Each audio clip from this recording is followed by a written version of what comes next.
உணவுகள் உள்ள போகுமையானால் அவங்க துவா ஒப்புக்கொள்ளப்படாது.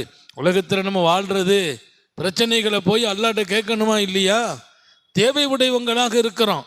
நோய் வந்தால் சுகத்தை கேட்கணும், கஷ்டம் வந்தால் நிம்மதியை கேட்கணும், பிரச்சனை வந்தால் தீர்வை கேட்கணும். எல்லாம் கேட்குற இடத்துல நம்ம இருக்கிறோம், அல்லாஹ் கொடுக்குற இடத்துல இருக்கிறோம். அந்த நம்ம கேட்டு கொடுப்பதற்கு தடங்கிறது உணவு ஹராமாகும் போது.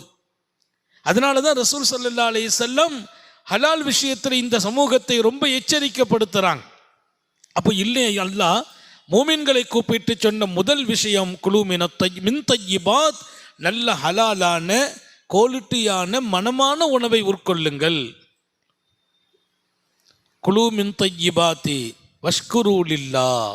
ரெண்டாவது முக்கியமானது அல்லாஹ்வுக்கு நன்றி சொல்லுங்கள். நீ நினைச்சாலும் சாப்பிட முடியாது.